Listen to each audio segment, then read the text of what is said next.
ವಿಷಯಗಳು ತೀವ್ರವಾಗಿ ಕಾಡಿದ್ರೆ ಬಹುಶಃ ಅವರು ತನ್ನ ಮಕ್ಕಳನ್ನ ಉಳಿಸ್ಕೊಳ್ತಾ ಇದ್ರು, ಹೆಂಡತಿಯನ್ನ ಉಳಿಸ್ಕೊಳ್ತಾ ಇದ್ರು. ಬಾಬಾ ಸಾಹೇಬರಿಗೆ ಬಹಳ ತೀವ್ರವಾಗಿ ಕಾಡಿದ್ದು ಈ ವಿಷಯಗಳೆಲ್ಲ. ಬಾಬಾ ಸಾಹೇಬರಿಗೆ ತೀವ್ರವಾಗಿ ಕಾಡಿದ್ದು ಅಂದ್ರೆ ನನ್ನ ಜನ ಗುಲಾಮರಾಗಿದ್ದಾರೆ. ಗುಲಾಮ ಅಂದ್ರೆ ಯಾವುದೇ ಮಾನವೀಯ ಅಧಿಕಾರಗಳು ಇರದೇ ಇರುವ ಒಂದು ಜನಾಂಗ.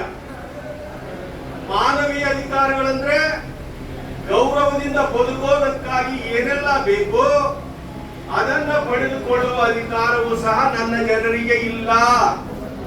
ನನ್ನ ಹೆಂಡತಿ ಸತ್ರೆ ಸಾಯ್ಲಿ, ನನ್ನ ಮಕ್ಕಳು ಹೋದ್ರೆ ಹೋಗ್ಲಿ, ಆದ್ರೆ ನನ್ನ ಪ್ರಯಾರಿಟಿ ಏನಿದೆ, ನನ್ನ ಸಮಾಜದ ಜನರಿಗೆ ಆ ಗುಲಾಮಗಿರಿಯಿಂದ ಹೊರಗೆ ತರಬೇಕು ಅಂತಕ್ಕಂಥ ಒಂದು ಫೋಕಸ್ ಫೈಟ್ ಇತ್ತಲ್ಲ. ಆ ಕಾರಣಕ್ಕಾಗಿ ಬಾಬಾ ಸಾಹೇಬರು ಅವ್ರಿಗೆ ಬಹಳ